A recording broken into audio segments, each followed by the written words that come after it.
Hello and welcome to my God of War Ascension New Game Plus any percent RTA run commentary. The idea for a bonus feature like this first came up in one of EXE's streams, although I can't remember who originally suggested it. I guess I thought it was a good idea because here I am, frantically trying to think up things to say for the next 1 hour and 47 minutes. If you think 1 hour and 47 minutes is suspiciously short, I should mention that this is the edited version of the run. I took the liberty of cutting out the most egregious bits of downtime from around the run, for instance the long cutscenes that are scattered around the place. However, I did leave the auto-scrollers intact. They are technically gameplay, even if nothing very interesting happens during them. As you can see from the screen there, I made a little graphical overlay for this commentary. The first number is simply titled Current Chapter. God of War Ascension is divided into 30 different chapters, and this number simply shows at which chapter the run is currently in.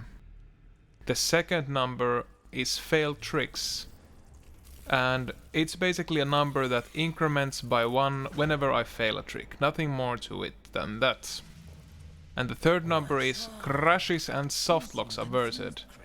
And it turns out that's a fairly relevant statistic when it's Ascension we're talking about here. This number mostly takes into account the softlocks and crashes that I've had happen to myself while doing runs of Ascension, so it doesn't tell you everything. I'm sure there are still plenty of new crashes and softlocks just awaiting to be found by the next unsuspecting runner who picks up this game. We've finally reached a point in the intro where gameplay is about to begin. So Ascension has a lot of this type of interactive cutscene fights. They're spiritually similar to QuickTime events. You don't have a lot of control. You can basically just dodge and slash back at enemies. These fights usually aren't very challenging, instead they contain a lot of RNG, so I'm not personally a big fan of them. After Kratos and Megara have finished tumbling down to the floor below, the game finally begins proper. So let's talk about quick rolling. Quick rolling is a classic technique, which can be found in pretty much all God of Wars. It's done by chaining together rolls and melee attacks. One thing to note about quick rolls in Ascension is that they're easier to steer compared to the previous games, so that's always nice. But yeah, you'll be seeing plenty of quick rolling during this run. Around the next corner, I turn on Kratos' bonus items. These grant Kratos infinite rage and magic, among other things. They're allowed on New Game Plus because, well, Kratos is really overpowered in this category anyway, and the items allow some unique tactics to be used, so why not? Then starts the first real fight of this game. Although it's basically just a tethering tutorial, the game expects you to grab the first enemy that appears and then deal with the rest of them however you see fit. Even though combat isn't exactly difficult on New Game Plus due to Kratos' powers, it's still important to try to be efficient when fighting to save as much time as possible. A few words about tethering. Instead of grabbing enemies like in the previous God of Wars, in Ascension Kratos instead uses the blades to latch onto the enemies. Functionally it's pretty similar to grab, although it's done using a different button. Many of the game's prompts are also activated with the same button, and so it sometimes leads to awkward situations where Kratos does a tether targeting nothing instead of using the prompt like you'd want him to. But that's still fairly low on our list of grievances with this game. Some more about combat. One of the best all-around attacks in this game is the Cyclone of Fury. It's done on ground by holding down the square button. During the attack, Kratos swings his blades 360 degrees and hits all the enemies that are around him. So the attack has a great range and it also deals outrageous damage. So while it's a little bit slower than the normal blades combo, it's very much worth it against any slightly bigger enemy groups. We now reach the first boss fight of this game. The boss fights are somewhat tedious in God of War Ascension, and this is because the bosses tend to have really long attacks during which they are fully invincible. So if you see Kratos just standing around near the boss, not doing anything, it's probably because the boss is invulnerable and it wouldn't make sense to attack it at the moment. And it wouldn't be a God of War game without some really over-the-top enemy finishing actions. One of the bonus items Kratos has active makes him win all the quick time events automatically. So in a New Game Plus speedrun there is absolutely nothing to do during these flashy cutscenes. They're just pure downtime, sad but true. The second phase of the fight is very similar to the first. Just got to wait until the boss is vulnerable and then do focused single target damage on it. In case you're curious about magic use in Ascension, all the 4 magics that you have a really long wind-up time, making their overall damage/time ratio kind of average. On New Game Plus, you can deal far more damage with your blades alone. However, all the magics have a large area of effect, so they can still sometimes come in handy when you're dealing with large enough enemy groups. Also, the ice magic, with its unique enemy freezing capability, comes in handy a few times during the run. For some reason, Ascension has plenty of cinematic climbing and sliding moments. It almost reminds me of something like Uncharted at times.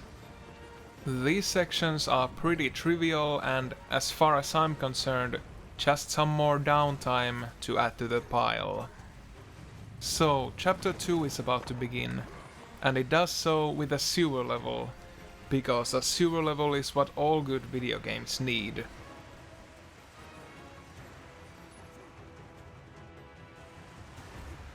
In just a short while, we'll have this game's first actual skip.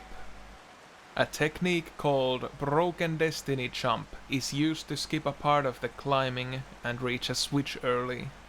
The early game Broken Destiny high jumps are usually finished with Poseidon Tremble and Ice Rage to squeeze all the possible height out of them. We'll get a better look at this high jump during Chapter 5 and many other chapters beyond that. Here's another fight against those bugmen. Once again, Cyclone of Fury makes short work of these guys. But I also use an attack I haven't explained yet. It's called Soul Rage. During Soul Rage, Kratos unleashes a number of purple souls which home in towards nearby enemies and deal repeated chip damage to them. The damage by itself is already pretty decent, but what really makes this attack shine is how it enables Kratos to multitask. For instance, when dealing with weak enemies, you can leave a bunch of souls to finish them off while Kratos is already moving onwards to the next area. Soul Rage also has quite a wide range and its projectiles home in on enemies. Once the gate is open, here's another new technique. It's called the Tether Breakout. In this part, Kratos is supposed to do a slow cinematic walk through the corridor. However, using an air tether at a correct time, Kratos breaks out of it and can quick roll through the corridor instead, saving some seconds. Kind of a pity I failed the trick once. Then it's time for another crazy cinematic set piece. Kratos is stuck in a rotating building as enemy waves try to attack him. You can speed this part up by simply being as efficient as possible when dealing with the enemies. So you'll see, for instance, Soul Rage being used here once again. Soul Rage takes care of some of the small enemies while Kratos takes care of some of the others. You can also cast Soul Rage preemptively while waiting for the enemy waves to spawn, which is pretty handy. There are 3 waves all in all, after which the ride is over and Kratos can grapple himself to the next chapter. I also do a small graphical glitch with ice magic while grappling to the next chapter, because, well, why not? Glitches are entertaining and I got to squeeze all the entertainment I can out of this run, just for my own sanity, if for no other reason. There's a semi-rare glitch called the guardhouse glitch that can activate as you grapple into this new chapter, but I didn't get it on this run. If it happens, it wastes some seconds. One complaint I have for Ascension is that it's full of these small filler cutscenes everywhere. Just pulling a switch and you get a 20-second long animation showing the scenery and what is happening, and these small cutscenes really add up during the game. In any case, here we see another new innovation of Ascension, which are these grapple switches. They're switches that Kratos will tether onto and they take forever to activate, so I'm not sure if they're really such a great innovation, but you know. And now Kratos is fighting against this Cyclops. As expected, I used the most powerful single target attacks against the Cyclops and the fight is over pretty soon. But then the fight progresses into a God of War 3-esque section where you have to smash smaller enemies with the Cyclops, and it's mainly just RNG and running around in circles. Not the most stimulating gameplay out there. Sorry to be a joy kill, but Ascension has a lot of kinda dull moments.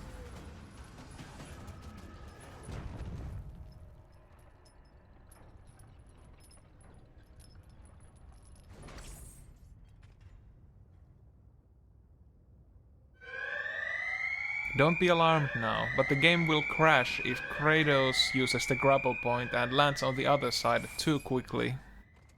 I put in this nifty alert to warn you whenever something dumb and potentially run-ending is about to happen inside the game. After that edited out cutscene, we reach a new boss fight. Like in the previous boss fight, just got to wait until the boss is vulnerable and then hit with very focused single target damage. So it's kind of a lucky thing, but it doesn't waste too much time if you don't get it. Sadly, the boss will always send out a new wave of those small bugs, even if the previous wave is still alive. So there's no way to skip any of these animations as far as I know. So here we have a softlock alert. If you lure the boss to the left side of the arena, it can sometimes become immortal for no particular reason, preventing you from winning this boss fight. It's not a full softlock since you can retry and try again, but it's still a massive time waste if it happens. So it's best to keep the boss near the center of the arena instead. Also, if you're curious about why I'm not using Soul Rage against some of these early bosses, it's because Soul Rage cannot find these bosses as a target. I'm not sure if the reason is in the level's ambient movement or what, but Soul Rage is basically useless in the first boss fights of the game. There's yet another over-the-top finishing cutscene, after which Chapter 3 continues. It's a fairly long chapter by this game's standards. Speaking about Ascension as a speed game, just in general, it isn't all bad. Like in God of War 1, the different glitch tactics of Ascension are surprisingly varied. The game has plenty of cool speed techs, for instance the high jumps, which you can mix and match however you want, depending on what the situation requires.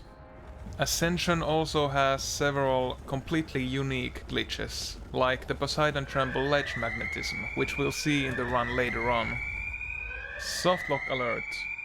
In the next area you'll see me move Kratos very slowly through the corridor. The reason for it is, if you go too fast through the area, the game fails to load the next batch of enemies and the level is unwinnable. It's not a full softlock since you can retry and try again, but it's still a massive time waste if it happens. Have to go pull a switch and then run back. And you can tell that the softlock has been successfully averted if you can see enemies in the next small cutscene.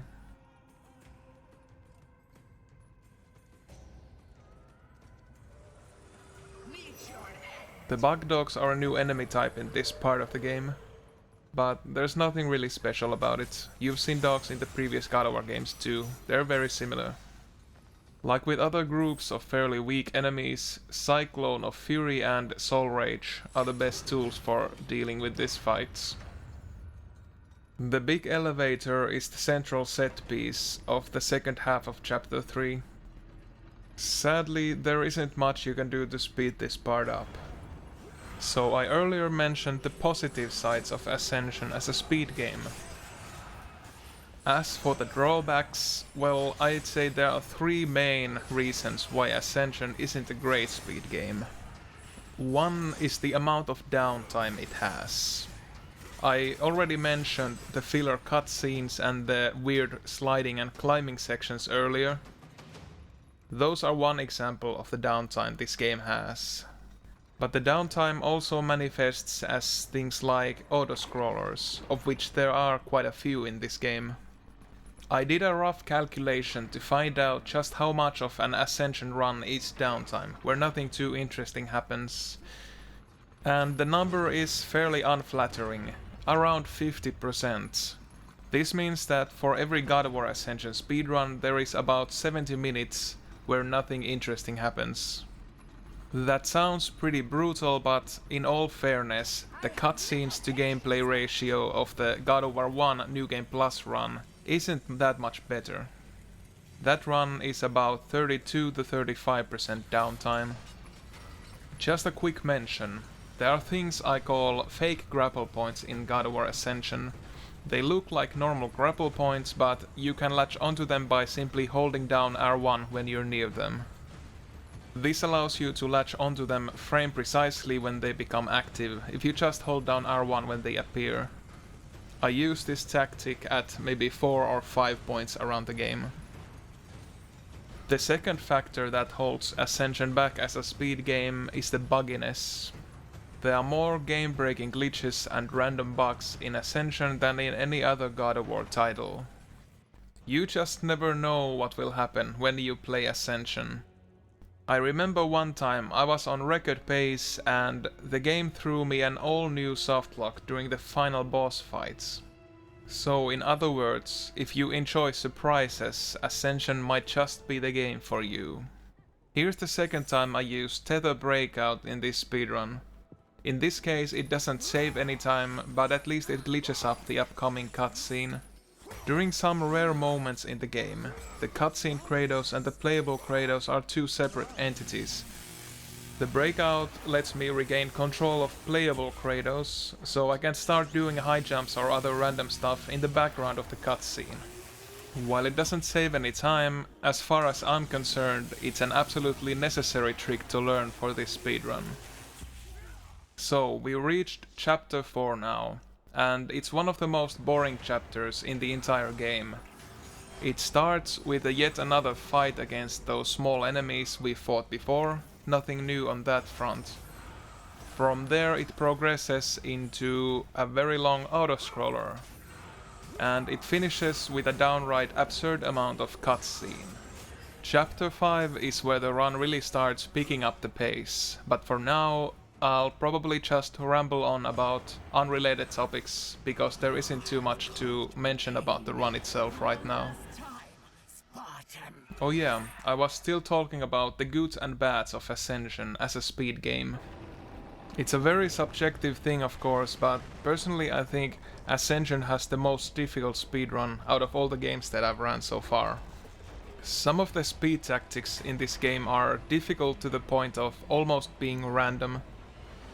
Ascension also has the honor of featuring the most difficult high jump in the entire series. And by the most difficult jump I'm referring to combined tactics jump, which we'll see about once during this run. Personally, I find that their long run length also adds to the difficulty. I don't really enjoy playing longer categories. I prefer my games as short and broken as possible. Something like God of War 1 New Game Plus in its 90-minute length is close to the upper limit that I'm comfortable with. So you can imagine running Ascension, which is an hour longer, was a real endurance test, especially when using the older routes, which made the game crash far more often than it does now. On a related note, back in the day I was invited to God of War Done Quick to do some speedrunning live there. That was in 2015.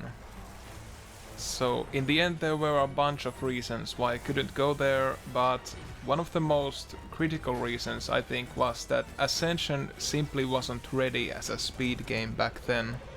Before the route revision I could maybe finish 1 in 7 runs without the game crashing. It's taken a while, but I think Ascension's current route is finally refined enough that it can be finished consistently, without it crashing or softlocking all of a sudden. At least most of the time.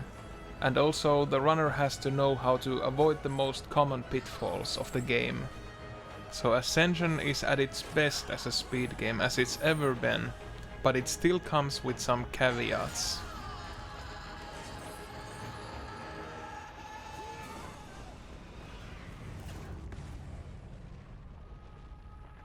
So, chapter 5. This is a very execution heavy chapter. It has a bunch of high jumps and a few other tricks. I would almost call this chapter fun if it also wasn't so damn tough. It has several tricks that can end your run if you don't get them fast enough. So here we are seeing some more of the Broken Destiny high jump that I mentioned earlier. The basic idea of the jump is to just keep repeating Falling Helios and Broken Destiny in air. Kratos will keep gaining height as long as he has positive air momentum left. Doing the first high jump in this area enables us to skip a fight and some busy work. Unfortunately, we now can't finish the area normally, so we have to do another high jump to escape the area, and the second high jump is actually really difficult. First we have to get Kratos on the roof by doing an unarmed sub-weapon attack. This is called an unarmed jump. It's pretty much the most basic high jump imaginable. It comes in handy here and there, but later on when we get the shield sub-weapon it becomes obsolete. In any case, you have to do a really precise Broken Destiny jump with good forward running momentum to reach the top side of the cliff and not fall off. It's the single most difficult jump in the early half of the game. Here in normal game, Kratos would gain his first element, which is fire. There is a short tutorial for using the fire skills, but we are able to skip it by doing fire rage and fire magic in place. Even without any enemies to target, the game just goes meh, good enough, and opens the door for Kratos. And around the next corner there is yet another skip using the Broken Destiny high jump. On New Game this jump can also be done with a very precise unarmed jump, but on New Game Plus it's better to play it safe and just use Broken Destiny. This skip allows us to skip a fight at the expense of glitching the camera momentarily. So there's a little bit of blind platforming to do before the area can be left. Even though this is New Game Plus, Kratos doesn't start with all the possible gear in the game. He'll instead gain some more stuff as the run goes on, and his high jumps will become better in the process too. Up ahead we have yet another Broken Destiny high jump skip. This one lets us avoid fighting those 3 enemies and also a short puzzle. This is another fairly tricky jump, and it doesn't help that the enemies can shoot you out of the air using their slings. So the jump basically has a little bit of RNG in it. Oh yeah, I never really explained how the sub-weapon system works in Ascension, but I guess I'll explain it later, when there is more downtime and more time to talk about random topics. Here's a new one, a dumb game over alert. Basically the shimmy can kill Kratos. If you press X at a wrong time when leaving the shimmy, Kratos can sometimes remain on the wrong side of the invisible wall and he falls into the chasm. Game over. So here's another fight, and we have 2 new enemy types here. regular dogs and harpies. It should be mentioned that Soul Rage shouldn't be used against regular flying enemies at all. The Soul Rage projectiles stun-lock flying enemies and make them go higher and higher over time. This means that eventually the flying enemies can go outside the fight area, making the fights unwinnable. So instead of Soul Rage, I've been experimenting with using a damage magic to hit all the enemies in the group at once. So here's another fight skip. We use unarmed jump to avoid climbing this small ledge all the way through, because doing that would activate a fight. Also, sometimes when you're near the door after doing this skip, Kratos can enter a special mode where he is uncontrollable and he will clip through walls. It only lasts for a few seconds, but that already is enough for him to run through the nearby wall and end up falling to his death. So gotta watch out for that. So now we're in chapter 6, and it's actually a really short chapter. There would be a cool skip for the sliding section using Poseidon Tremble speed glitch, another new trick which we'll see later on in the run, but it's extremely imprecise to do here. There needs to be a better setup for it, or else it's just not worth it to do. After a little bit more climbing and navigating, Kratos is supposed to receive his second element in this game, which is ice. But on New Game Plus we can just decline Poseidon's generous offer because we already have all the powers. Anyone ever noticed that the powers Poseidon gives Kratos are always the glitchiest ones? Poseidon is unofficially a god of glitches in this series. The Poseidon door can be clipped through with a well-placed unarmed jump behind the urn. This trick was originally found by Robin Fleming, and speaking of which, I might as well take a little time to talk about the glitch finders of Ascension here. The process of breaking this game started with Fiddlestick. He picked up the game as soon as it was out and found many useful tricks in it. Some of these tricks include the Poseidon Tremble ledge magnetism, which we'll see later on, and also the upgrade jump, which we won't be seeing later on because this is New Game Plus and we can't upgrade anything. There was also Vipea Zone, a Chinese glitcher and speedrunner who discovered the Poseidon Tremble speed glitch, and there was also Wolf2K9 who helped with some glitch theory. Last but not least, Robin Fleming was central to discovering many interesting Ascension glitch techniques. For instance, Ice Rage glitch. This run might not even exist if it wasn't for the contributions of these people, so kudos to them. Soon begins an encounter against Chimera. Just use strong single target damage and do the QTEs, that's pretty much it. Oh yeah, and this is another fight where Soul Rage can't be used because it doesn't find a target. This game could have used a little bit more bug testing before hitting the shelves.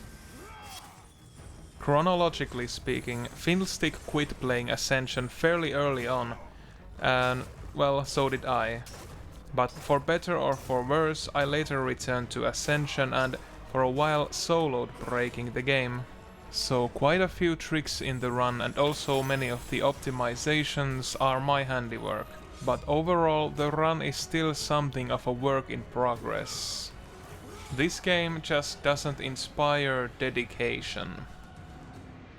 I'm soon about to use the Poseidon Tremble speed glitch for the first time. This technique involves doing Poseidon Tremble air version on sliding collision. For some reason this combination gives Kratos an absurd amount of speed, causing him to fly around the map uncontrollably. It's an inherently risky tactic, but I wanted to use it in a speedrun because it looks really nice, and because the trick does have a few applications that are safe enough to use even in an RTA. But yeah, this next trick can cause a softlock if you do it carelessly. I end the Poseidon Tremble speed glitch early to ensure that it doesn't happen.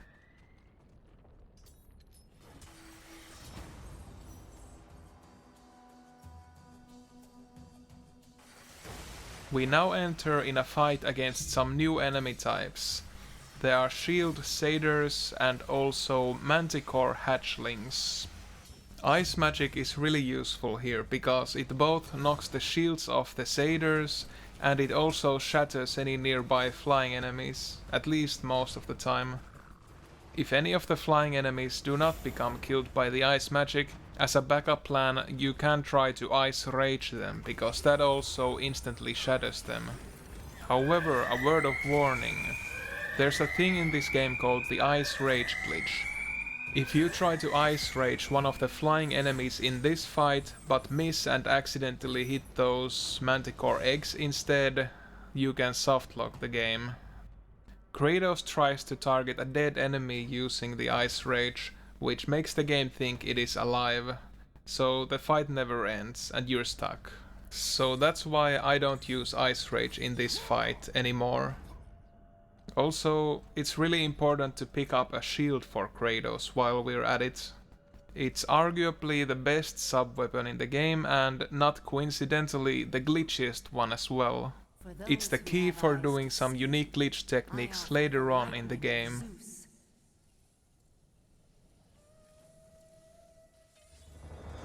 So now Kratos is supposed to pick up the third element power, which is lightning. There's a way to skip picking up this element power as well, but it's very luck reliant and not worth doing in an RTA. So as a result we are forced to fight a fairly short fight against 2 waves of satyrs. Just cast 2 lightning magics with correct timing and the fight is over. Rarely the music can glitch up after this fight, but it's harmless as far as I know. In case you wanna know more about the Ice Rage, it's basically the Ice Elemental special which allows you to freeze enemies very quickly, or at least give them some degree of frozenness. Big enemies don't become frozen instantly. You usually need both a rage and an ice magic to fully freeze them. So whenever there is the rare instance we need to freeze enemies, Ice Rage is quite useful. It's also a very badly programmed skill that has a bunch of crazy side effects, including the Ice Rage glitch that allows Kratos to grab wrong targets. There is one way to use Ice Rage glitch that comes in handy in a speedrun, and we'll see it sometime later in the run.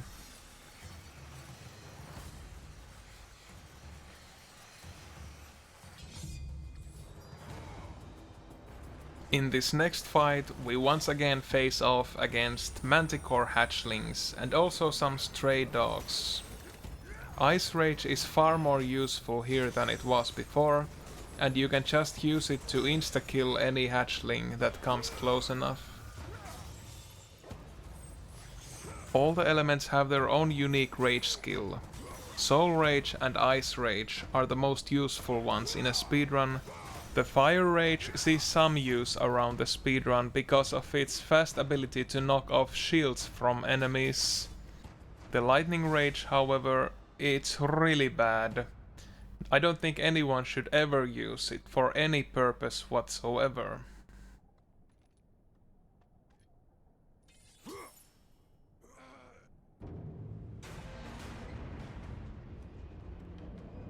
So here we are about to do the second Poseidon Tremble speed glitch of this speedrun, and as expected it carries with it a softlock alarm.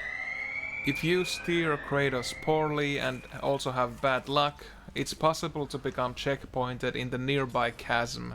And this is actually something that ends runs, so you better be extra careful that it doesn't happen. Almost happened to me. Doing this trick skips 30 seconds worth of climbing, and it also leaves Kratos in a good position to do another skip right afterwards. From the grapple point, you want to jump and steer heavily to the right while doing shield attacks. This allows Kratos to reach the prompt to the next area early, before the enemies have even loaded around him. So it's basically a small fight skip. And now begins chapter 9, which is basically a very long, involved auto-scroller. I guess the moving snake train is an interesting set piece in its own right, but At least in a speedrun it isn't very interesting gameplay wise, so I take this opportunity to showcase another unique glitch. This one is called the Captain Planet glitch. If you do the circle circle triangle combo while having a shield as a sub-weapon, you do a shield plume. Unbeknown to many, this attack is actually dramatically glitchy. If you start shifting through your 4 elements during the attack, Kratos will do numerous element finishers instead of just single one. This results in fairly heavy damage over a fairly large radius. But since this is New Game Plus, Kratos already has plenty of other damage dealing tools at his disposal. So the Captain Planet glitch, while powerful, doesn't come that handy in this category, at least yet. Maybe we'll find some use for it someday. As another curious side effect, the element finisher effects are in slow motion during the snake ride for some reason.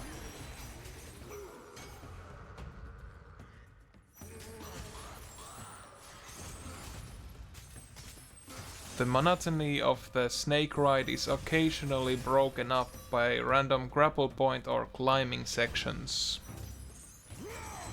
And on the other side of the grapple points, we meet another technically new enemy, ice bugs. These different element-themed enemies I find a pretty cool idea. So that's one thing Ascension arguably did right. Fun fact, trying to tether a frozen bug causes a targeting glitch like Ice Rage glitch, but it's harmless on this ride.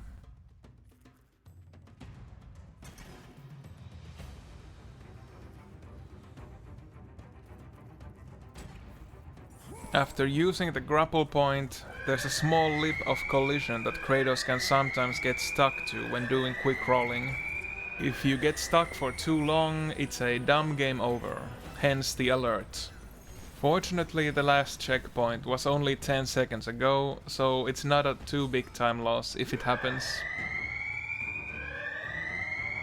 Here's another dumb game over alert. Ascension is really the type of game that doesn't want to be speedrun, and here's another good example of this. If you slide through this whole part too fast, the autoscroller will not have enough time to catch up with Kratos, causing him to fall into a chasm. This can be avoided by staying more to the right during the slide. But yeah, that's the price you pay for trying to play Ascension well. Dumb game overs or soft locks. After that, we return to our regularly scheduled programming, which is an autoscroller. In this part, some dogs are trying to attack Kratos. You don't really have to fight the dogs, but they can sometimes latch onto Kratos, forcing him into a QuickTime event.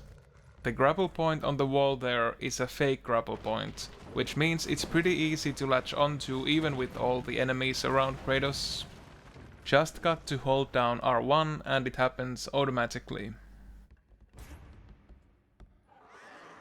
Unfortunately, the Snake Train autoscroller still shows little signs of stopping. However, on this stretch there is something you can do to make your life a little bit easier in the future. You see, there's another risky Poseidon Tremble speed glitch coming up. So you want to become checkpointed as late as possible during this part. So in case you fail the trick, you don't have to retry from as far back. And the way to delay activating the new checkpoint is to stay in air for as long as possible. So normally you'd see me doing Broken Destiny high jump motions during this entire part, but on this occasion that plan failed. Because I didn't stay in air, Kratos became checkpointed early. But since I succeeded in the upcoming trick first try, it didn't matter in the end. So here's the speed glitch. In all honesty, it's probably the easiest speed glitch to pull off in the whole run. It can sometimes be a little tricky to get Kratos to stop after you've reached the tower. But doing something like another Poseidon Tremble or Ice Magic should land Kratos on ground safely and nullify his extra speed. We're now so early at the tower that we got to wait for the Snake Train to catch up and reach the tower. In the meanwhile, Kratos has plenty of extra time to navigate on top of the tower and also get prepared for setting up a pointless cutscene glitch. This is another use of the tether breakout technique. The way it works is really simple. Basically, whenever Kratos lands on ground in the middle of his lazy default air tethering animation, you get a breakout. Normally this breakout would be completely unnoticeable. However, if you land inside a new cutscene while in air tethering animation, the breakout will have some pretty concrete effects. Like in this instance. None of the characters have any animations and most of the sounds don't play during the cutscene. Once again, this glitch doesn't actually help save any time, but I do hope it adds a little bit of extra entertainment value.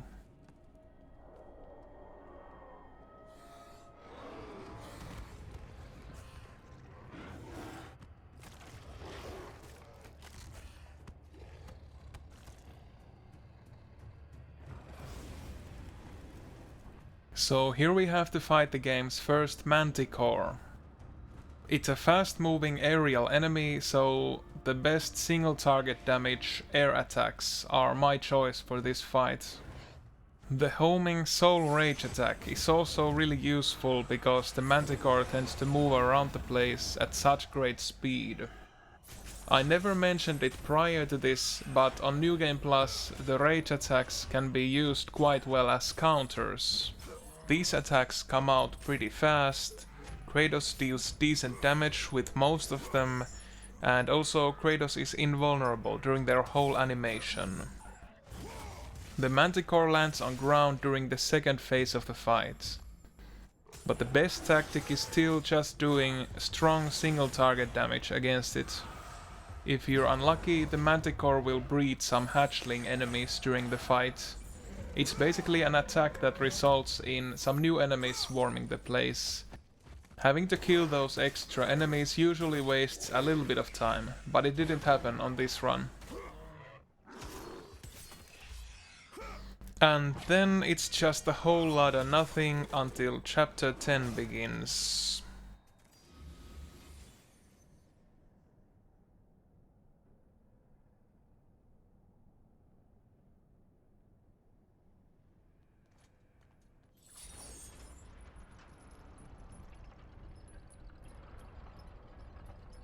Get ready for a change of scenery, because we're finally about to enter the Temple of Delphi.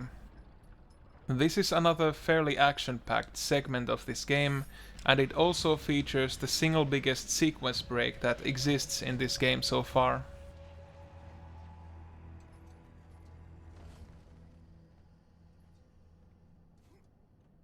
We're about to see a brand new glitch tactic, which is only possible with a shield. It's called the shield run. The charged shield attack is a very long continuous sprint. If you do this attack into in-game cutscenes, Kratos keeps running during them, so he keeps moving forward during time you shouldn't be able to control him at all. So shield run saves a little bit of time that way, but in addition it can sometimes let you skip entire fights, as we'll see later. The shield also enables a new high jump, which is called, you'll never guess it, the shield jump. Just doing the shield air attack with positive air momentum will send Kratos flying upwards in air in a nice arc. The arc is high enough that Kratos can jump over many of the walls in this game. So the major gameplay innovation of Temple of Delphi are these mist spots, which make everything in the environment old and decrepit. But we don't have to mess around with them too much in a speedrun. Doing a shield jump past that doorway skipped a fairly long cutscene that would have introduced the boss character of this area. And the next two shield jumps that I do enable skipping practically everything in Temple of Delphi. This trick is a massive time waste if it fails, since the last checkpoint is so far away, so you better get it right the first time. Fortunately, it's nowhere near the hardest trick in the whole run.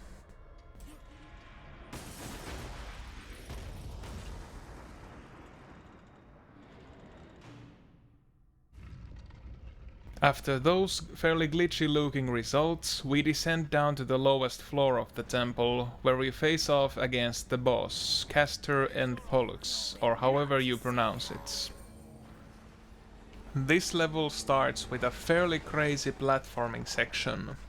It's easy to get game overs here, and quick rolling carelessly will easily land Kratos headfirst into the chasms. After using the grapple point, the game can sometimes force Kratos to do a ground tether for no reason. If that happens, the collapsing floor may catch up with him, causing a game over. Basically a small buffer glitch of some sort. And here we have a small shield jump shortcut. Kind of finicky to pull off, and another dumb game over alert. Okay, in this part, if you try to optimize going down the slides by doing a shield jump in the middle, for instance, you get a game over, because the game hasn't even loaded the end of the slide if you are too fast when getting there. And now for the boss itself. The fight against Castor and Pollux is divided into several different phases. This boss doesn't have as much invincibility frames as the other bosses, but between every phase he usually does something cinematic, which is kind of a time waste. For instance, whenever the ground starts collapsing around Kratos, it usually means that the boss is invulnerable, and you have no choice but to wait it out.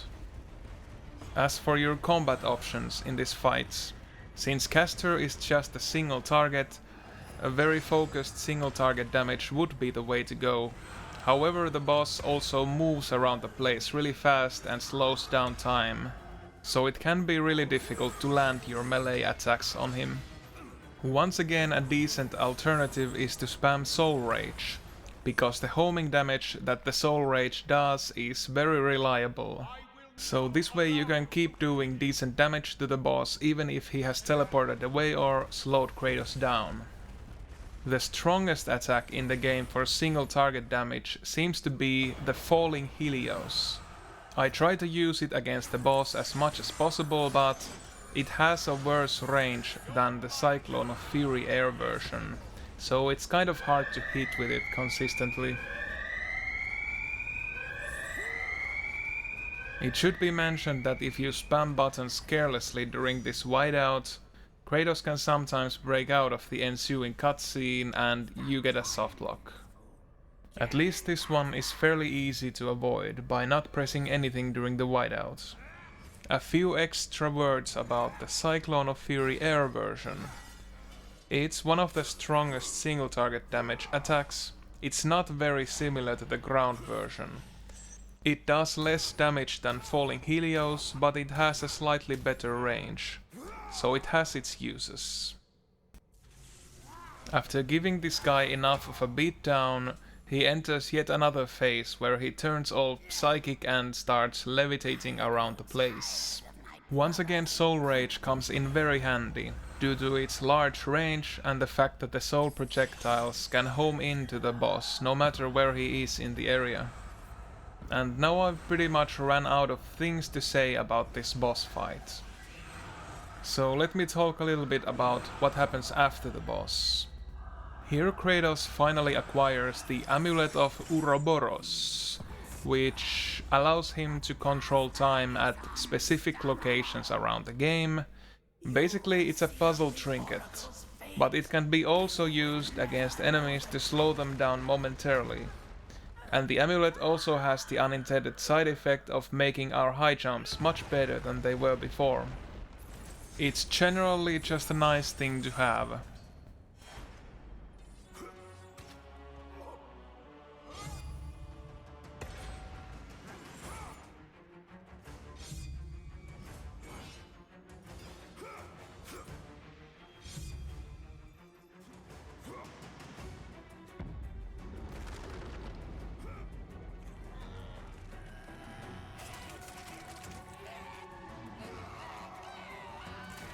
Chapter 13 is another quite action-packed part of this game.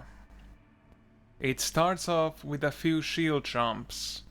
These allow Kratos to avoid fixing the breach to reach the other side. Beyond that, there's a cutscene where Kratos meets the local oracle. It's a fairly long cutscene, but at least you can glitch its first part with another tether breakout. Because we never fixed the bridge near the start of this area, the camera is now glitched.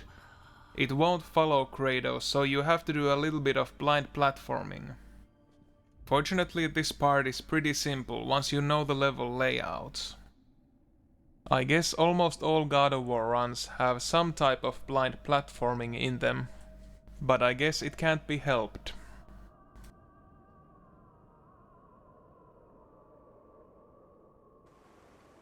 Up ahead, the shield proves its usefulness once again, because there is a fight there we can skip using shield run. Because Kratos can keep moving during the fight intro, he is able to escape the fight room before it closes down. There are like 3 different ways to skip this fight, but this is by far the most efficient one.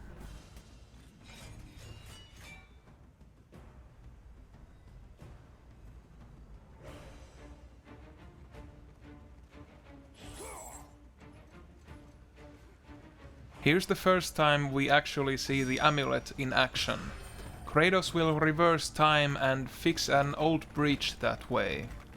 However, game mechanics wise, it's basically just a glorified cutscene. Not much of a puzzle to it. Up ahead there is a fight with a new enemy type, the Sirens. The Sirens are kind of sturdy enemies with a number of different types of ranged attacks. They also move fairly quickly and can be sometimes difficult to hit. But if you can manage to hit them with something like Falling Helios, they go down really fast. After the fight, Kratos will fix another part of the bridge using the amulet, and this is usually followed by another short cutscene, but it can be skipped if you fix the bridge from a correct spot on the map. As a backup plan, I tend to do shield run just in case the cutscene activates, so that Kratos keeps moving during it. But it didn't activate this time. Now we reach the cistern skip. This was one of the hardest tricks in the run for a while, but nowadays there exists a safer tactic for it. Instead of doing a pair of finicky shield jumps using the level collision, we use a differently aimed shield jump followed by Broken Destiny high jump motions, so it's pretty consistent now. And here is the biggest pain in the ass jump of this whole run, the combined tactics jump. It's a freakish combination of 4 or 5 different high jump ideas, and it requires some pretty weird finger movement on the controller to pull off. Fortunately, only a medium-sized combined tactics jump is needed to pull off that previous skip. The combined tactics jump can still go much higher, and depending on future route changes in Ascension, a runner might have to do a high combined tactics jump. I don't envy that guy, whoever it will be. Granted, it will probably be me again because everyone else is wise enough to stay far away from this game.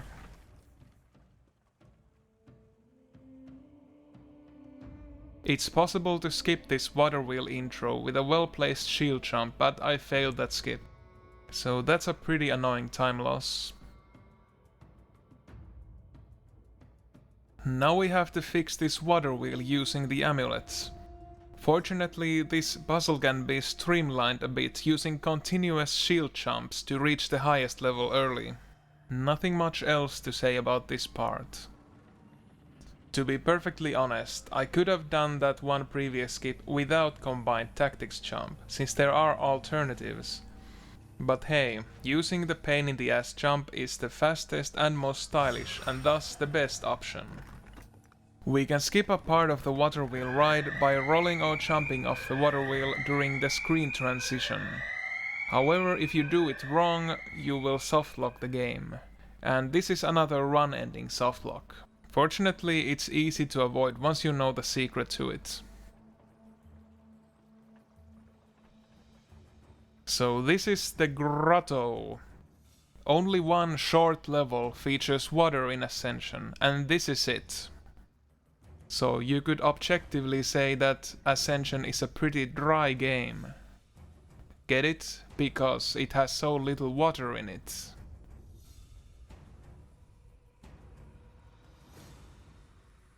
Here's a fight against another new enemy type, the Talos. But we skip it. The Talos are the same as they were in God of War 3. Very sturdy enemies, although in Ascension they have a bunch of really annoying attacks where they become invincible for a long time. It's usually more convenient to shatter Talos enemies when you're required to fight them.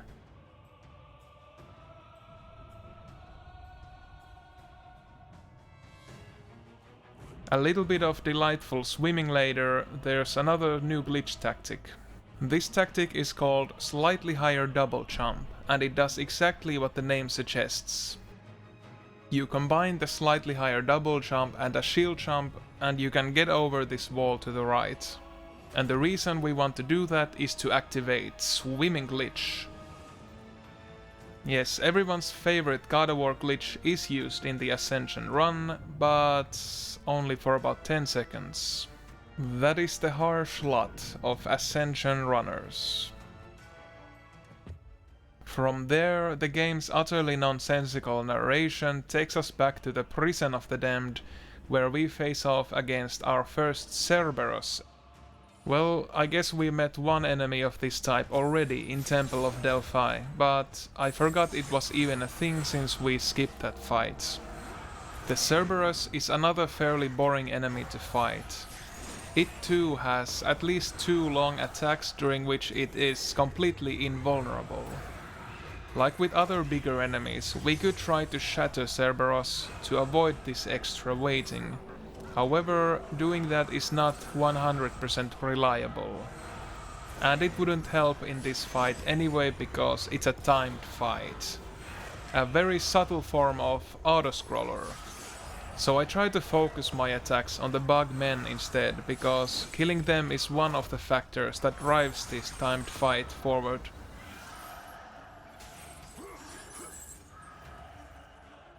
After all this nonsense and fixing another place with the amulet, there will eventually be a new enemy encounter. So here's some early info about it. The next new enemy type is called Empusa, or something like that. It's a fairly fast, fairly sturdy enemy type, but still not a big problem to New Game Plus Kratos and Falling Helios attacks. That's basically the entire tactic against it, just Falling Helios over and over again. If you're too fast in this next part, you're able to move during the fight intro. It happened on this run, but it's hard to take advantage of because you can barely see anything. The next objective is to skip this fight and some climbing by doing a pair of shield jumps to the upper level. Not too difficult to do. From there on, the journey continues to some bugmen enemies, and then another amulet fixing section, and then some grapple points. This is becoming kind of formulaic, isn't it? So if I finally run out of things to say, then it will just be you, my dear viewer, alone with Ascension. Scary thought, isn't it? Anyway, a somewhat less known property of the normal shield attack is that it's pretty good at breaching walls. In the upcoming section I try to do just that, in the hopes of skipping the Martyr's Chamber intro. However, I fail the skip, resulting in some annoying time loss. But even if this first skip doesn't work out, there is an alternative way to skip the entire Martyr's Chamber. We got to use the elusive Poseidon Tremble ledge magnetism glitch. If Kratos does this attack against certain walls, he will sometimes zip up or down to latch onto some mysterious out-of-bound ledges. In this instance, it lets us skip the entire Martyr's Chamber, the following scribe cutscene, and also a fight against sirens later on. You only see the siren fight intro cutscene, but the enemies are nowhere to be found.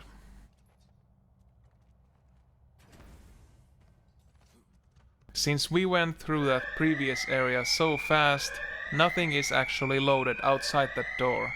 So we gotta jump in and do some air attacks to stall time, to wait for the level to load. If you don't do this, you'll fall out of bounds and get killed. Okay, a little bit of boring stuff later. We find ourselves at the Delos Landing, and this is the same map that we saw in the God of War Ascension E3 demo. The demo level and the final game are very similar. The level flow is completely identical. They did upgrade the amulet puzzle and other small stuff, but generally speaking the levels are almost the same. Here we meet another new enemy type, the Big Satyr. However, I don't have much to say about him because we completely skip this fight and all other encounters with Big Satyrs later on. A more pressing matter to talk about is how Kratos acts like a moron in this cutscene. He will pick up a sword whether you like it or not, resulting in the loss of the very useful sub-weapon Shield. Fortunately we have the improved Broken Destiny high jump now, so the loss of Shield isn't that big a deal. This is a massive skip that allows us to go around 3 fights, a puzzle and a bunch of cutscenes. In other words, almost everything this chapter's beginning has to offer. The reason the Broken Destiny high jump has become much more powerful is because the amulet interrupts falling Helios every time it's used. This allows us to be far more efficient with our positive air momentum and thus rise in air much longer than before. So here's an enemy type we should have met back in chapter 5 already, but we didn't because we skipped too much stuff. It's called the Juggernaut. They're very heavy hitters, much like the Cyclops. But we're still not going to fight one, because this fight is skippable. You can get over the fight barrier with a high enough Broken Destiny high jump.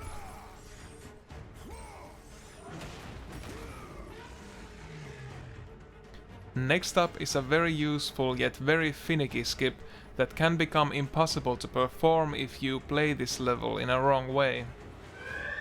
Okay, so the softlock warning is a bit exaggerated because you're not about to get a softlock, but missing this next skip will result in a pretty big time loss and you can't recover from it by retrying, so it's close to a run-ending softlock anyway. Long story short, after bursting in through the wall, you have to wait for a while for the level to load properly. If you fail to do this and get to the other side too quickly, one pretty important grapple point won't be there. That's why I did some waiting in the previous part and also retry from last checkpoint for good measure. There's another new technique that's used in the following skip. It's called the Rage Breakout. When Kratos is leaping off a shimmy or a climbing wall, you can suddenly interrupt the jump animation using Rage. This gives Kratos much better aerial mobility than he should have during such a leap, and in this instance it allows us to reach a later grapple point early, skipping a whole puzzle and a fight. Oh yeah, we also have a shield back now. One was just laying around in the room where Kratos burst in through the wall. This is very good because we will need a shield in the upcoming chapters. What follows is some more Broken Destiny high jumping, this time without the cooperation of the camera. So the jump you have to do is semi-blind, but it's not too bad. And on the climbing wall we use the Rage Breakout technique once again to skip a cutscene.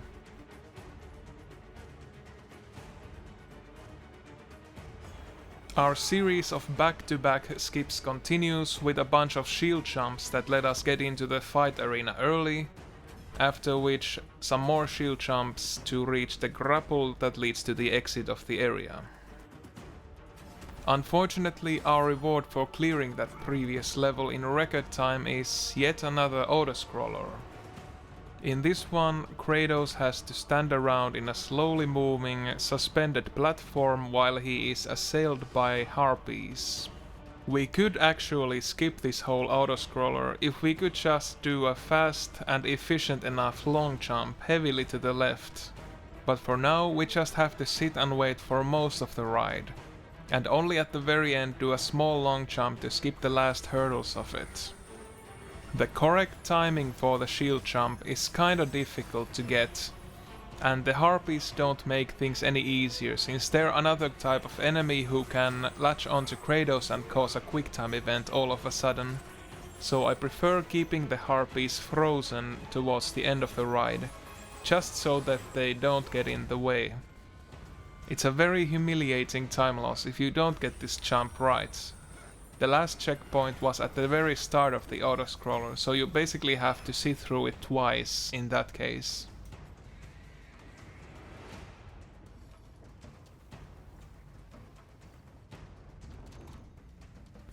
Getting past that point, Kratos is ambushed by two sirens. It's mandatory to fight against them because the next area won't load until you do so. However, like before, falling Helios is so overpowered that it takes care of the sirens very fast.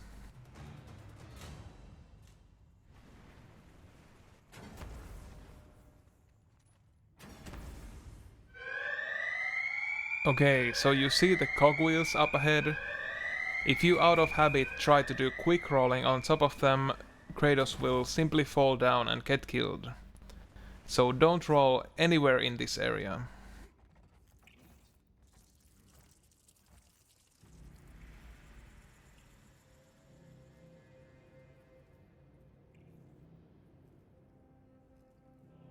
Much of the following area can be skipped by doing a shield jump to reach some later grapple points early. It's a pretty easy skip and it saves a ton of time.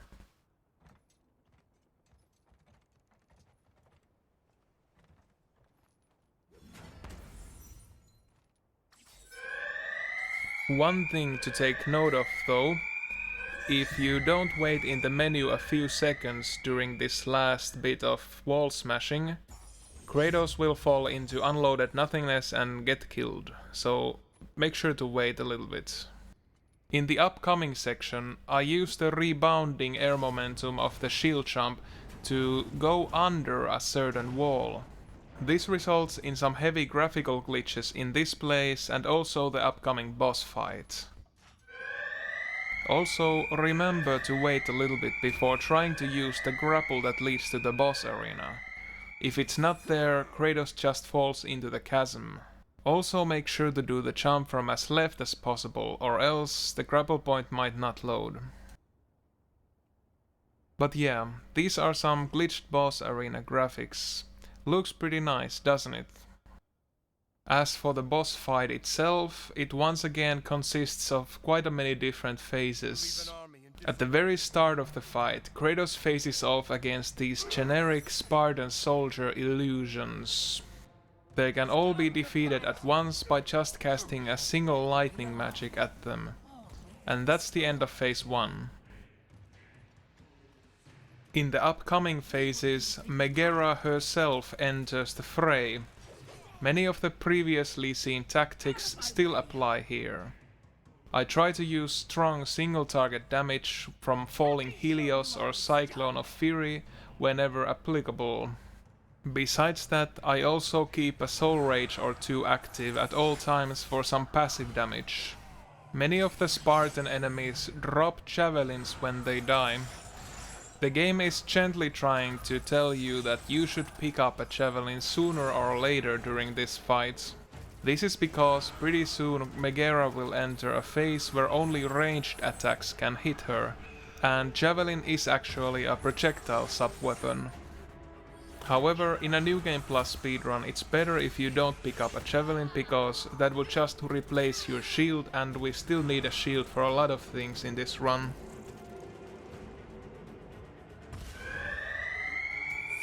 The fight can rarely softlock during this cutscene. I think the softlock might have something to do with Soul Rage projectiles, so be careful with casting Soul Rage when Megara is close to entering this new phase. Okay, so now Megara is just perched on the nearby rooftops and she refuses to come down. The only way for Kratos to hit her is to use various ranged attacks that he has. On New Game you'd probably use the javelins, but on New Game Plus, Soul Rage will also do just fine.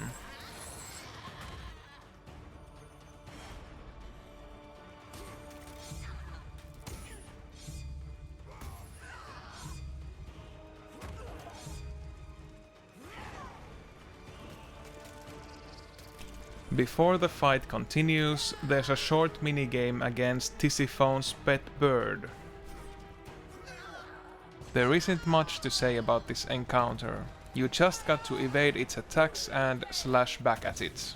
Depending on RNG, the fight can be some seconds faster or slower.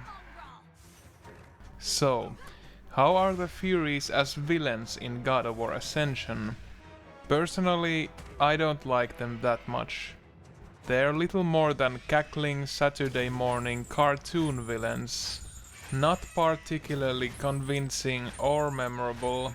I mean, the Furies look cool, but the game's script is just so lackluster that it fails to bring these characters to life. Tisiphone moves around a lot and her behavior is a little unpredictable. However, she doesn't have much health, so if you can land a few good falling Helioses on her, the fight ends pretty soon. Kind of a pity that there are no really noteworthy speed tactics for most of the boss fights in this game. Just got to attack the bosses when they are vulnerable with the strongest attacks you got. And that's pretty much it. In the last part of the fight, Megara also enters the fray, and then you have to fight both her and Tisiphone simultaneously. I don't think it matters which of the two characters you keep attacking. They might even share a health bar, although I haven't verified it. After dealing enough damage, the bosses do a combination attack that takes quite a while to resolve, and as expected, the bosses are entirely invulnerable during this time. After that, Megara becomes encased in a protective bubble and Tisiphone is the only target you can still keep attacking. The pattern of her teleportation is entirely predictable, so just head to the locations where she'll appear and get ready to do a quick falling Helios when she appears. And that's pretty much it for this boss fight. Kratos gets some new gear afterwards. This time he will get an Oath Stone of Orcos. This item lets him create a kind of shadow clone of himself. The shadow clone is a mechanic mostly used in some puzzles around the game, but you can also send the clone to attack any nearby enemies. The Oath Stone attack knocks enemies away and thus disperses groups. And in a New Game Plus speedrun, you'd rather prefer the enemies to stay in groups so that you can more effectively deal damage to all of them. So that's why the Oath Stone isn't used too much in a New Game Plus run. After using this elevator and jumping down, the next area has death collision right underneath the floor. Doing certain attacks like the shield air attack, Kratos can somehow hit the death floor even though he remains above ground level at all times. So don't do shield jump here at all, or else you'll get plenty of dumb game overs. We just did a small puzzle skip using an over-responsive grapple point, and now we're skipping this fight with a Broken Destiny high jump. Then we're able to skip a short filler cutscene by leaving a shadow clone close to the center of the seesaw instead of where it's normally placed. After some climbing and grapple points, there's another fight and we meet a new enemy type here as well. This enemy is called the Delos Warrior. They're basically javelin-wielding Amazons. They aren't too difficult to fight against in this category, other than that they are somewhat unpredictable. But they don't have very much health, so if you can just land a falling Helios or two, that should take care of them. The Cerberus is the most annoying enemy here, once again because of its long invincibility frame attacks.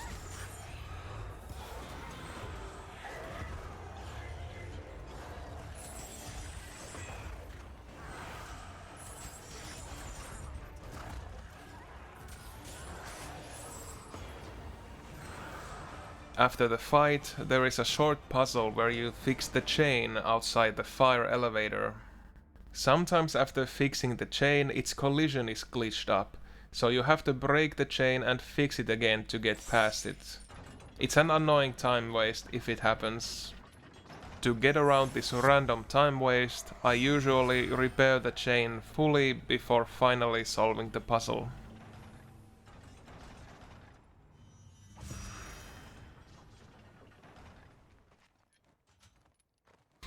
Now Kratos steps inside the fire elevator and it's yet another autoscroller.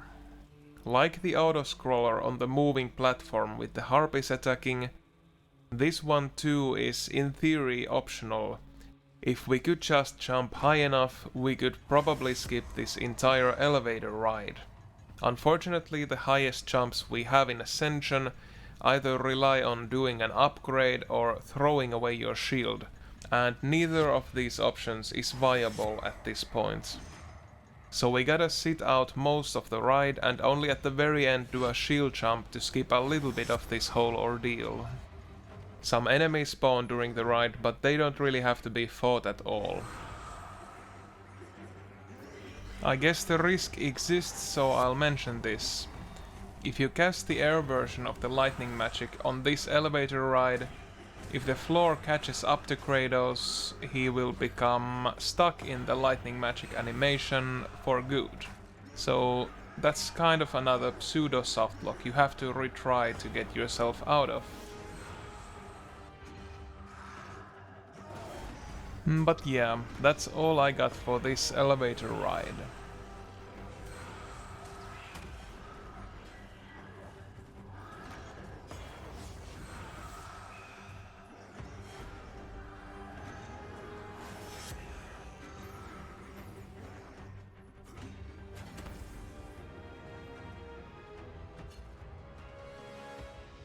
So now we're in chapter 22 and it starts right off with some lovely skips. So I mentioned earlier the idea of throwing away your shield. It's actually a high jump technique in this game called the shield discard jump.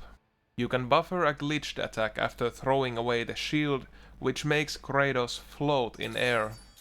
So it's something very useful for long jumping and in some cases high jumping as well. We get a new shield before the end of this chapter, so the loss of the shield isn't too big an issue. Also, that weird detour and jump there was to hit the loading trigger for the next area.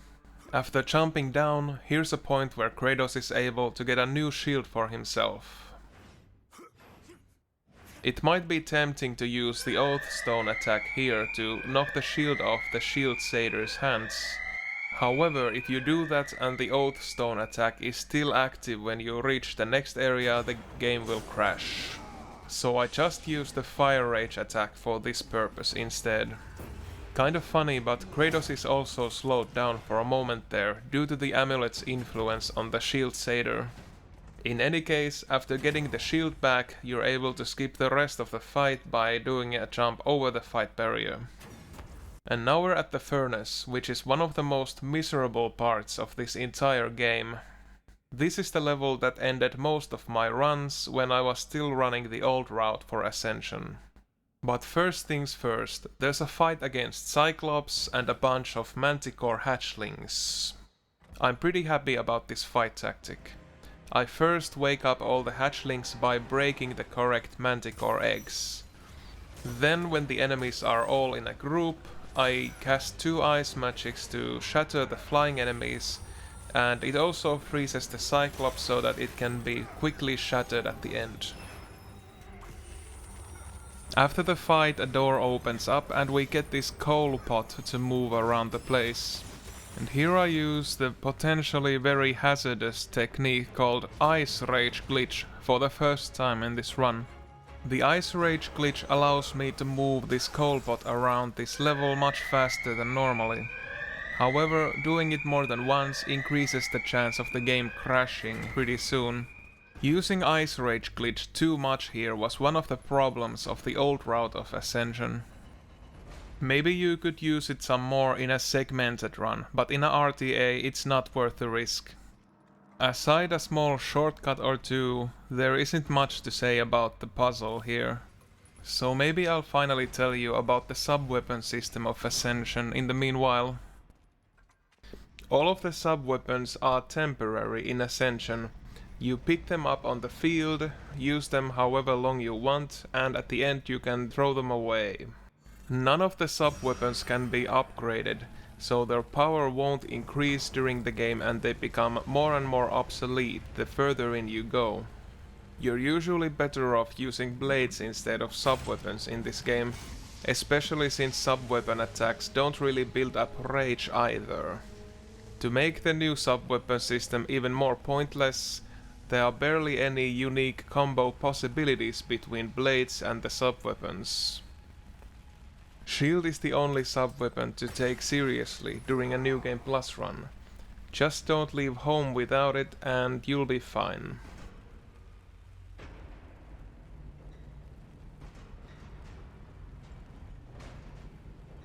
The moment when the puzzle is completed and the furnace lights up is where the game will crash if you've used Ice Rage too many times, or if you're just unlucky, I guess. It's always a slight nervous moment for me. Alternatively, the game may crash when you finally reach upstairs. This level is truly nerve-wracking, but thankfully it's almost over now. For some reason, the game sometimes lets you move freely during this cutscene. It can save a little bit of time if it happens, but it can't be relied on. Now that the furnace has been fully lit, there is a fight against a Gorgon and other enemies. However, we can skip it. All it takes are a few kind of annoying shield jumps.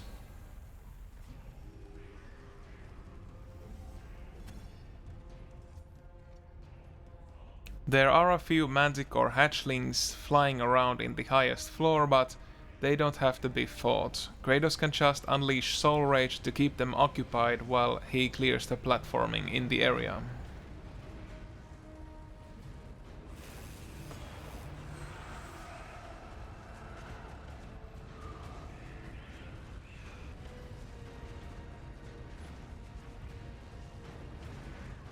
After riding the elevator, there are some conveyor belts, and also a shield jump skip that shouldn't really be difficult, but I fail it quite a few times. Thankfully, it's still not too big a time loss.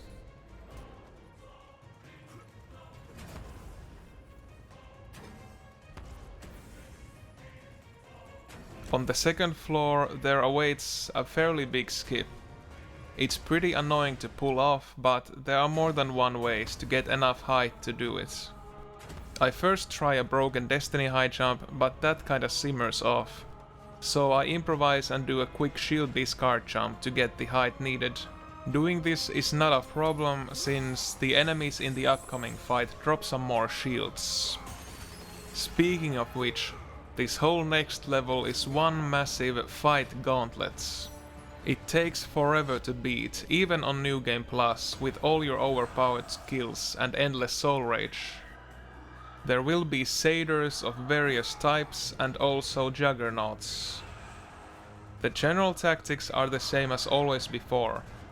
Try to knock off shields from the shield satyrs as quickly and efficiently as possible. Deal good group damage using Cyclone of Fury. Deal good single target damage using Falling Helios. Have a Soul Rage or two dealing passive damage to all the enemies nearby. Some damage magic could also come in handy in middle of certain type of enemy groups. The Oath Stone attack can be handy against the shield satyrs since it makes them drop their shields instantly. But yeah, that's all I got for this fight. Unfortunately, you can't skip the fight because the next area isn't loaded until all the enemies are gone. Let's talk about some essential features that come and go in the God of War series fairly inconsistently. For instance, the ability to skip cutscenes. It really should be in every game nowadays, but in God of War games, the ability to skip cutscenes is roughly in every other game.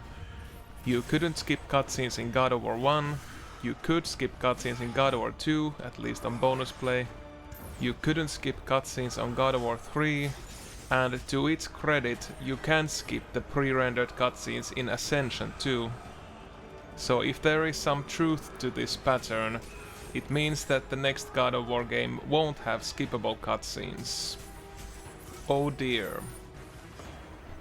One feature that's not present in Ascension that I kinda wish was, is an offline combat arena. Ascension doesn't have any post-game challenges either, which is kind of disappointing. After the fight, Kratos has to slide down the game's most challenging sliding section. It still doesn't mean that it's too difficult, but it can be hazardous to players if they're not mentally prepared for it. I mean, the previous part was kind of samey. If the player is just zoning out and doesn't think about what they're doing, they might get a game over here. This is another part that could be skipped using Poseidon Tremble speed glitch, but it just seems kind of cruel to put such a precise trick this late in the run, especially since it doesn't save more than 15 seconds. Now that we've passed the furnace, the game is for some reason in a special state where Poseidon Tremble ledge magnetism happens automatically to almost every surface Kratos tries it against. I call this state the hyper-reactive ledge magnetism. It ends if you get killed or otherwise retry from last checkpoint at any time. Being in hyper-reactive ledge magnetism has its goods and its bads. The good part is that it allows doing some unique skips just a little down the line. The bad part is that hyper-reactive ledge magnetism leads to a lot of dumb game overs if you're not careful. Like in this first part of the elevator ride, for instance. Falling Helios is one of the 2 attacks in the game that reacts to magnetic ledges. So just doing this universally useful attack on this elevator ride can cause Kratos to drop through the floor of the elevator and get killed. You can try to risk it and do Falling Helios away from the seams of the floor, but still, it's safer to just not do the attack at all right now. So about this elevator set piece. There is a furnace in the middle of the elevator and you need to feed it with live enemies to get the elevator to rise up. The dogs are the easiest to do this with. You can't actually even tether the satyrs until you've stunned them first. There are a number of attacks for quickly stunning the satyrs, but I prefer to use Fire Rage. It's handy because it can sometimes stun more than one satyr. The elevator does a small stop at the middle of the ride. If any enemies are still alive at this point, you probably have to deal with them in order to be able to pull the grapple switch without interruptions. But it's something of an RNG thing if enemies will be around or not. After that, the elevator ride continues. In the second part of the elevator ride, there will also be a Talos enemy joining us. However, you can provoke it to do a jump attack that will lead it landing straight in the furnace. It should be the fastest way to get rid of it. The second leg of the elevator trip also features some more satyrs, some more hounds. Basically the same as before, except the arena is acting in a somewhat more hazardous way. The same tactics still apply. And you also have a doubly good reason to not get a game over, because otherwise you will lose the hyper-reactive ledge magnetism mode as well. Same deal at the top of this elevator ride as well. Some enemies might survive from the floor opening up, in which case you usually have to kill them before you can proceed. The hyper-reactive ledge magnetism does offer an alternative route. You can latch onto the side of the elevator and jump inside it from the top. I don't use the tactic on this run, but if I did, I would have to be extra careful to not cause another pseudo softlock on the game. Doing too small a jump from on top of the elevator can lead Kratos to get stuck on some collision there, and you have to retry afterwards. So what awaits in chapter 26? This chapter is called The Eyes of Apollo, and it basically consists of one big puzzle. A little time-saving shield run, some fixing stuff with the amulets, waiting stuff to load, waiting for the cutscene to end, and then the puzzle can finally begin.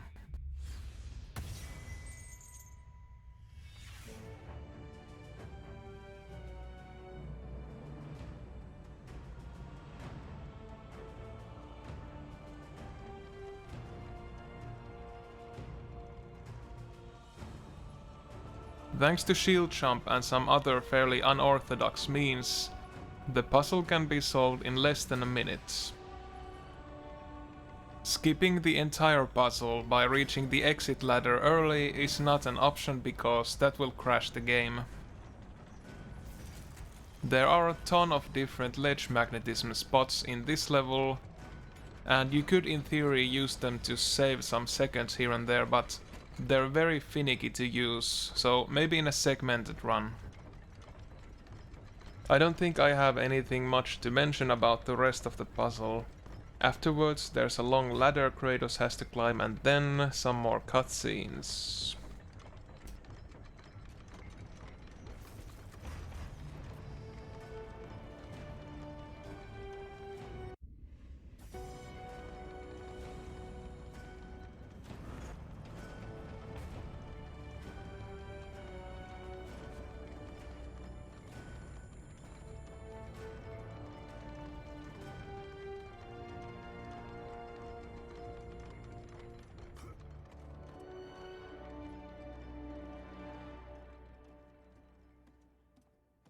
I do an almost unnoticeable tether breakout when the game transitions inside the building. Normally Kratos would fall down from the skies with the Manticore, but since I did the breakout, he's already at ground level, waiting to start the fights. It looks pretty badass. And now there's a rematch against the Manticore. On the unpatched version, if you retry or get killed during this fight, you will return to a glitched checkpoint where the game is unwinnable. That's a pretty sorry thing if it happens.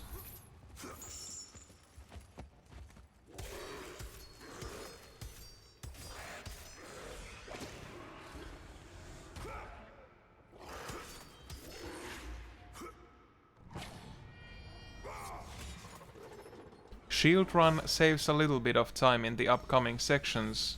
First, after beating the Manticore, you can start shield running towards the gate to keep running as the gate is opening. This lets you reach the cutscene at the lantern some seconds quicker than normal. Also, after the cutscene there's a short moment you can start shield running back to the direction you came from, because that's actually where you need to head back next. Being able to move during these in-game cutscenes is a nice little optimization. Unfortunately, the rest of the chapter is entirely uneventful. Like a God of War 3 run, an Ascension run really starts simmering down towards the end. The ratio of cutscenes to gameplay becomes pretty bad, and the action itself becomes simpler, with less new techniques and less new enemies and less everything interesting.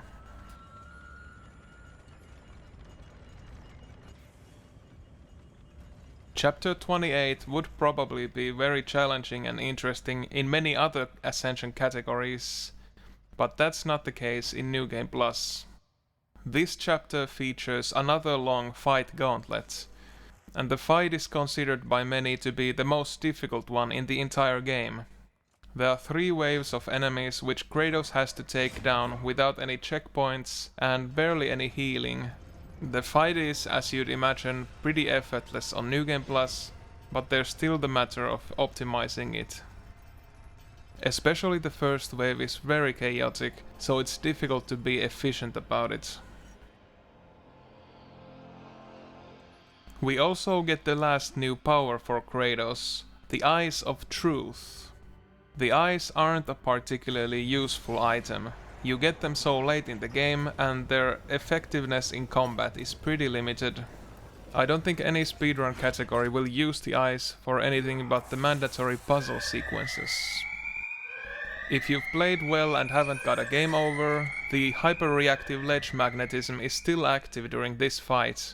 This means that if you use falling Helios near the seams of the arena, Kratos will fall down to his death. And yes, this did actually end a record pace run I had once. A truly dumb way to get a game over. So the first wave is against some Sirens and Gorgons. We've never actually fought Gorgons in the run prior to this. They're fairly quick moving enemies who have a cheap grab and also the ability to turn Kratos into stone. All in all, they're pretty similar to the God of War 3 Gorgons. I no longer want to risk using falling Helios in this fight, so I have to make do with Soul Rage and Cyclone of Fury, for instance. The fact that the battlefield is a right mess of slithering and projectiles flying from all directions doesn't really make things any easier. I don't have anything else to say about the fight right now, so maybe I'll tell you something about the new rage system of Ascension. Unlike in previous God of War games, here rage is just a temporary thing that Kratos builds up while fighting. Of course, on New Game Plus I'm using the item that gives Kratos infinite rage, so you don't see this effect happen in the run. But during a normal playthrough, it's a big hindrance that the rage works like it does. Kratos' combos are limited until you have full rage. Combined with the subpar sub-weapon system, Kratos' arsenal feels very small in Ascension. You only have a handful of viable attacks with which to build up rage with. The lack of options makes the game more monotonous to play, and takes it closer to a mindless button masher in a way. Having rage opens up the combat a little bit and makes it more fun and interesting. The problem is that rage disappears by itself really fast, and it also disappears if Kratos gets hit or gets dragged into those annoying enemy quicktime events. It's not a fun system to work around at all. About the fight that's currently going on in the run, it's another timed fight, so the player isn't in any type of a hurry here. After waiting a set amount of time, one final enemy appears who is a Talos, and shattering it, you win the fight. I kinda wish the items in God of War Ascension were more interesting than this. With their fairly long cooldown period too, I almost forgot they even existed on my first playthrough.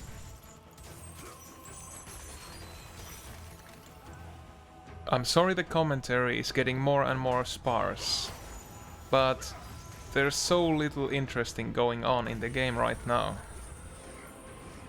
Once again, this game has left me speechless. There are some new enemy types during the third fight, namely centaurs and wraiths. Both of them are familiar enemy types from God of War 3. There isn't much to say about fighting them. On New Game Plus, Soul Rage and Cyclone of Fury are still some of the top attacks for dealing with any type of enemy, pretty much.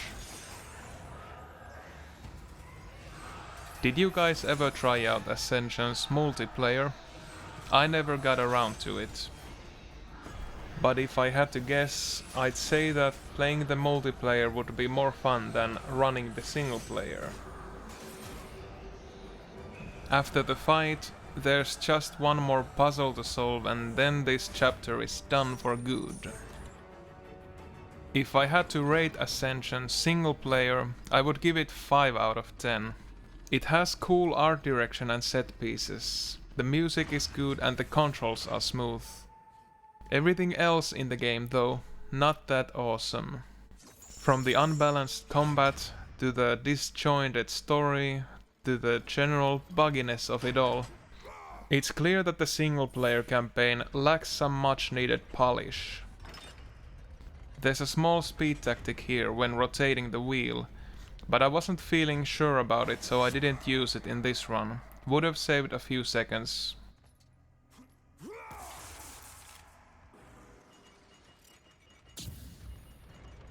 If you did everything perfectly, good work. You should still have the hyper-reactive ledge magnetism active at this point.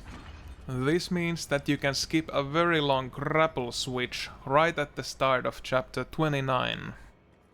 Yep, getting nearer and nearer to the end of the game. And the end of this commentary as well.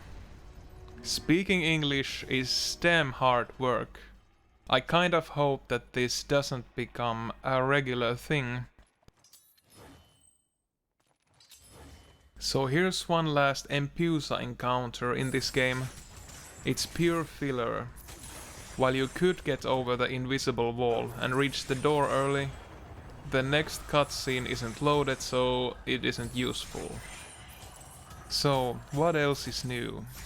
Nice weather outside, isn't it? Did you know that if you rearrange the letters in the term God of War, you get Good Dwarf? Amazing, isn't it?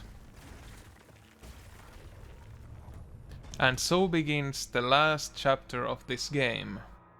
There isn't much left but the final boss rush and a lot of cutscenes. There's a crazy little time save using Tether Breakout at the upcoming cutscene. However, it's not as useful in a single segment run because the game has to spend some extra time loading stuff. This run was world record pace and I was feeling a bit rusty and nervous, so I didn't go for this small time save. So here we are at the final bosses. In this part, we face off against Tisiphone and her Spartan soldiers yet again. Attacking the soldiers is pretty meaningless, but I guess on the other hand, if there are no extra targets on the field, Soul Rage can do some more focused damage on Tisiphone herself. And it takes a little while from the start of the fight before Tisiphone even comes into range. I now feel it's safe once again to use Falling Helios, so I use it a lot. Falling Helios and Soul Rage is basically the tactic for the fights. As one final kick to the balls, Ascension can randomly softlock during the final boss fight. When the next cutscene begins, if you don't see Kratos anywhere, you'd better retry and fast. Otherwise you may find that Kratos fell to the bottom of the map somehow, and he also became checkpointed there, so your run is over. This game can be so cruel sometimes. In this part of the fight, you have to slash at the tentacles and use the puzzle items in context-specific ways. Nothing much to it, just use Falling Helios and hope you don't get hit too much in the process. There are 2 tentacles to minigame, after which this part of the fight is over.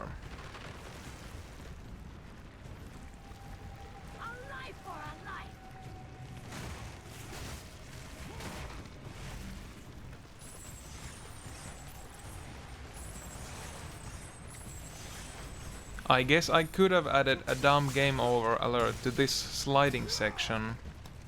If you steer too much to the right during the sliding section, Kratos will probably jump off the tentacle at one point and fall to his death. But I guess it should never happen in a serious run attempt anyway.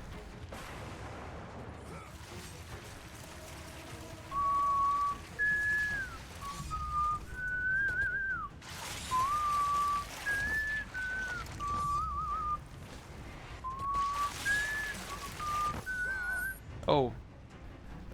Yeah. Nothing interesting is happening on the screen at the moment. I don't really have anything to add. The actual commentary will continue in maybe 15 seconds, so hang on till then.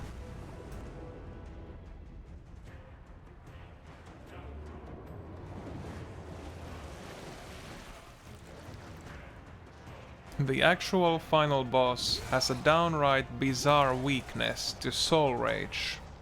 Normally this fight would be far more elaborate, with you fighting against Tisiphone at one point as well, but if you just keep spamming Soul Rage, the soul projectiles seem to find some invisible target on the map, they hover around it, some hits are being made and suddenly the boss gets killed. Life is strange like that sometimes. The rest of the run is over the top killing animations and quick time events. So I guess that pretty much wraps it up. If you're still here listening to this, thanks for hearing me out. Also, my condolences for having just spent almost 2 hours watching Ascension running of all things. About my commentary. This is pretty much the first time I've done extensive commentary in English for anything. Sorry if there were unclear moments, bad grammar or even factual errors somewhere inside the commentary. I'm also sorry if you found my delivery to be somewhat monotone or droning or... I used to have emotions once, but that was long ago.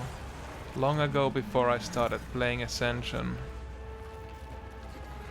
If you're personally interested in trying to run Ascension, well, I wish you good luck because you will need it. It's an unforgiving, frustrating run, and definitely the most difficult New Game Plus category in any God of War. I had such a bad time with Ascension in 2015 that I got a kind of speedrunning burnout. I didn't run anything for about 6 months, until eventually I realized I wasn't happy with the 2 hours 25 minutes run that was my record at the time. So I had to grit my teeth, find few last optimizations around the game and then do a new run. 2 hours 21 minutes 22 seconds. I guess I can live with it. I'm not looking forward to returning to running this game. Anytime soon at least. But yeah, if you wanna try your luck, there is a guide on speedrun.com which tells you the most critical things to keep in mind for a New Game Plus run. But I guess that's it for now. Thanks once again for being around. Let's hope for a glitchy next year, and have nice holidays.